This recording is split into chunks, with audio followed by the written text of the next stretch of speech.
In this tutorial, we're going to talk about core exercise for beginners. And we're not going to talk about exercises specifically, but I will address that in other videos, which I'll put in the description below. So I'll put links to them, which will sort of elaborate and continue on from what I'm going to talk about in this tutorial. But I'm going to be talking about 5 things to start doing. Now, as I mentioned, these aren't necessarily specific exercises, but they are things to do within exercises. So the first one is breathing, which I'll elaborate on. The next one is bracing. The next one is joint stability. The next one is joint awareness. And the final one is muscle elasticity. Now, this one is probably the least well known of the 5, but it's just as important, and it's a huge part of everyday function, but most people don't realise it. And certainly in exercise, it's just not, well, it is talked about, but certainly from a beginner's perspective, it's certainly not taught. And I'll explain that when I get there. Number 1 is breathing. Now, obviously, I know everyone knows how to breathe. Everyone can breathe in through their mouth and out through their mouth, or in through their nose and out through their nose, or in through their mouth and out in through their nose and out through their mouth, or any combination. So that's understood. Now, when it comes to exercise, because people are focusing on doing the exercise, they can sometimes get their breathing out of sync. Or in exercises like a plank or a side plank, which are isometric holding exercises, they can hold their breath. So with certainly core exercises, which involve some degree of movement, it's important to get the breathing in a rhythm with that movement. And the same for core exercises. It's very important to get that breathing obviously there's no movement, but to get that breathing in a rhythm. So it can be as simple as 2 seconds in, 2 seconds out. Obviously, if you're doing a plank or a side plank, your abdominals are going to be tight, which I'll talk about next. And you're going to need to breathe whilst you're holding that tension in your muscles. So that is a skill to learn. What a lot of beginners don't get is they don't get that chance to learn that. They just get given some exercises, they're told to go and do them, or they've got a trainer with them that's doing them, and it's about completing the reps. It's about feeling the burn or whatever it might be, and there's no real control to it. There's no real focus on the breathing, which is going to do a number of things for you. It's going to manage the muscle tension. So when people are holding their breath, they tend to be, it's all sort of crunched up, it's tight, it's tense, and that's not getting the most from the muscle. So it's going to help relax the muscles. It's going to help benefit the endurance, because the rhythm of breathing in and breathing out is going to help the muscles in some respects detox themselves, so remove the waste products that are built up through exercise. So you get a lot of benefit from it, and it just takes a little bit of time in your mind to just get that focus on your breathing and get it into a rhythm, whether you're moving or doing a static hold. So number 1, very important, get your breathing. So get it into a rhythm, either with the movement if you're doing one, or if you're holding, make sure that you've got a rhythm to your breathing. Number 2 is a muscle or abdominal brace, which are the muscles of your abdominals pulling tight. So I mentioned that in breathing the last time, that you're going to have, if you're doing a plank or a side plank, or exercise similar, you're going to have muscle tension through your abdominals. Now, as I mentioned, a lot of people are going to hold their breath during that, so we need to be able to hold that tension, and we need to be able to breathe behind that tension. Now, how we abdominally brace is something similar to when we cough. So when we cough, it's not one muscle tensing. It's all the muscles that are tensioning, and in some respects forcing air. Because of the tension, that's compressing the intra-abdominal sort of cavity, if you will, and it's forcing the air up out. So it's when you breathe in, you create a vacuum and you suck the air in. So it's not like you're breathing it in from your nose, if that makes sense. What's happening when you abdominal breathe, you're pulling the diaphragm down and that's sucking air into your lungs. So when you sneeze and all the muscles compress and the diaphragm goes up, that's forcing air out through the nose. So this is the type of muscle tension that we need, similar to when we sneeze. If you want to do something now, just take your fingers like that, press them into your abdominals, so you're loose, and you just press them into your abdominals, and then what you're doing is you're tensioning your abdominals so it pushes your fingers back out. So that is, in very simple terms, that is an abdominal brace. So we've got to put those two together. We've got to breathe and then we've got to brace. So if we're using an exercise as an example, let's use the plank. What we would do is we would get you into, or certainly what I would do anyway, is get you into that plank. We're not worried about how long you can hold it for to start with. We just focus on going into that position, making sure we've got the abdominal brace, and then getting you to focus on cycling your breathing throughout that time. So that's breathing and that's bracing. Number 3 is joint stability. Now, that in essence is balance, but holding that posture. So it's a very fine-tuned balance. It's a very smooth balance. There's not a lot of jerky movement in it. And it's not necessarily a balance where you would stand up on one foot. Because when we stand up on one foot, what's happening is the ankle and the foot are doing a lot of that stability. So the muscles of the lower leg, the muscles of the foot, the ankle is the joint that's doing a lot of that. And then obviously you will get a little bit of stability in the hip, but because the knee and the ankle are below it, what's happening is that's taking up the majority of the work. So what we need to be able to do with exercises like this is we need to go down onto our knees. So you've got exercises like a half kneeling posture, so that's down on one knee.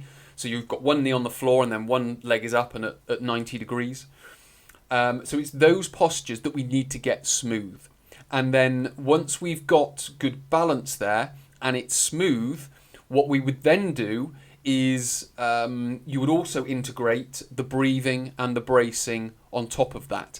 Now, with regards to that, if I work my way back, so we are we're balancing. So we're either on all fours in the bird dog, lifting opposite arm and opposite leg.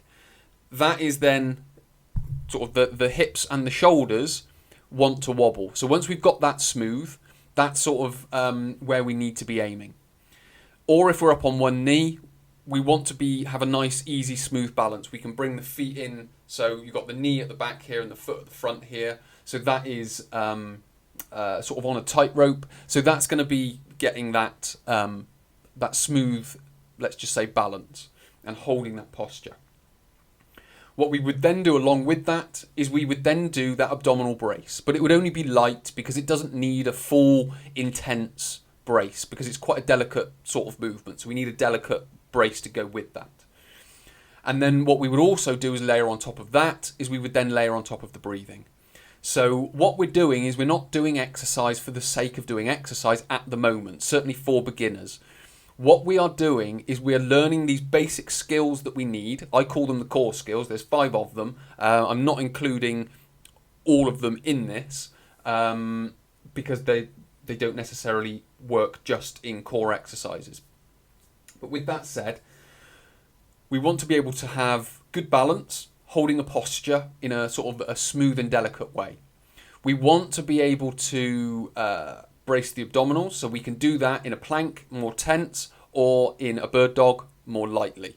And then we can cycle our breathing.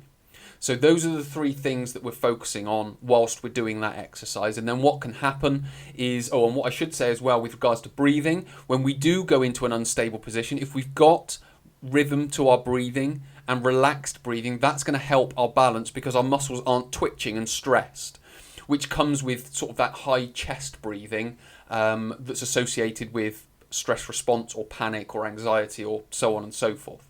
That makes the muscles go all twitchy and tense. So what we want to do is relax that, get rhythm to the breathing. That relaxes the muscles and helps the balance. So those are the three things so far. So those are the first three. Good balance or holding a posture, bracing, either delicate or hard bracing in a plank, and then a rhythm to our breathing where we were able to cycle breathing in, breathing out smoothly.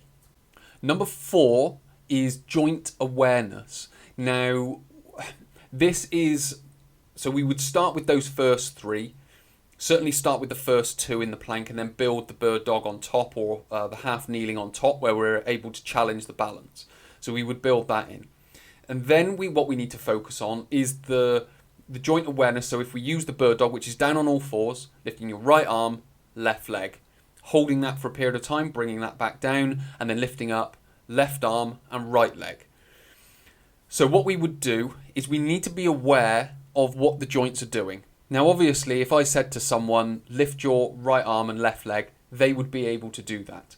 But what we need are level hips and shoulders. So what we don't want to do is be arching the back.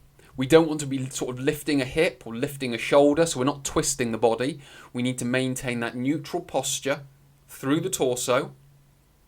And then we need to be able to move the hip and the shoulder through its sensible range of movement, or its range of movement, I guess is the right way to put it. So we maintain that neutral posture. We don't arch. We don't roll from side to side. We don't weight shift right to left. So what we're doing is we're learning about how our body moves. I know this isn't the most exciting training that people are expecting to do, but these are the core skills that are required to be able to do that cool exercise that everyone sort of talks about and demonstrates in videos on social media. The difference is I'm not necessarily that coach. I'm teaching people how to exercise. I'm not teaching people how to do a workout and showing them exercises and then they just follow along. It's coaching people to do exercise correctly, so you build it from the ground up. If you just get thrown in the deep end and told to do a bunch of exercises, that is you building that house from the top down. And eventually you'll find that you need these core skills. I'm just saying, don't worry about going through that process, just learn it from the start. So what we need to be able to do is have that joint awareness, be able to move smoothly and have good coordination of the body, where we can tell what our shoulder, our hips and our spine are doing without necessarily having to see what we're doing. So we've got the joint awareness, we've got the joint stability, we've got the bracing, and we've got the breathing throughout all of that as well. Now that in one's head is quite a lot to focus on and quite a lot to think about, but that again is another part of having good quality movement and good quality exercise that needs to be started at the beginning. Hence why I say this to everyone, but I'm specifically saying it to beginners because this is the place to start so you can get the most from exercise, so you don't then go and sort of injure yourself or aggravate an ache or a pain or something like that. So it's start here and build. You'll be better off in the long run. The 5th and final one is muscle elasticity. Now, again, this is something that doesn't really get taught. It certainly doesn't get taught to beginners because all they get taught, which are bad exercises anyway, and I don't recommend them, sit-ups, crunches, side bends, twists. Those types of exercises aren't, let's just say, useful exercises for the core or the spine. So we want to try and avoid those. As I've mentioned, planks, side planks, bird dogs, shoulder bridges, they're a much more effective place to start. And then you can then build into muscle elasticity. Now, muscle elasticity is very simple. It's treating your muscles like an elastic band. So they stretch and they shorten. So we're using exercises for that elastic nature to the muscle. So when you do a plank, you're just isometrically holding and you're trying to create a rigid system. When you do a bird dog, which is more stability based, you're trying to create some mild stability with a brace and other muscle tension, but again, you're trying to keep still. When we bring in muscle elasticity, we're starting to move a little bit more.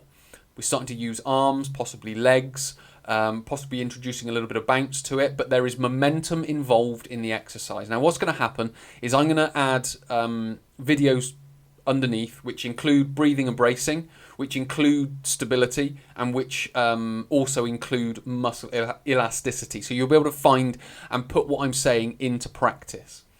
But essentially, what we're looking to do is, which again is it's different to other exercises, because what you're trying to do with other exercises is you're trying to create the movement. Now, with exercises that include momentum, you're trying to minimize movement, and you're not getting pulled around by the weight moving around. And that's where the work comes in. So if you're spinning a weight around your body, you're trying to keep your body rigid in the middle, and I say rigid, you've got to keep it soft enough that you're able to sort of generate a pulse to be able to move the weight, but it's got to be rigid, and that's where the work comes in the fact that you're not getting pulled around by the weight. You're controlling the weight, and you're guiding it where you want it to go, but you're using you're using momentum to do that.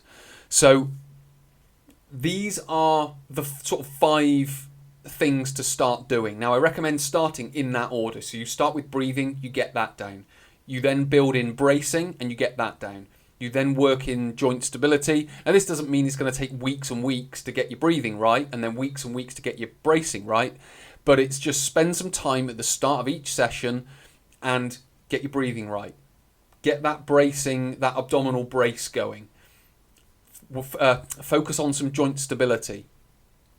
Then get some movement involved and focus on that joint awareness, so you know that when you're moving, you're in control of your body and you know what it's doing, even if you can't see it in a mirror. And then the final thing is to add in some momentum and muscle elasticity type of exercise. So you're focusing on those 5 things and then building and growing that. And as I've mentioned, if you look in the description below, there will be links to videos in there where you can put these 5 things into practice. So many thanks for watching. My name is Chris from Chris Fold Training. I'll speak to you in the next video.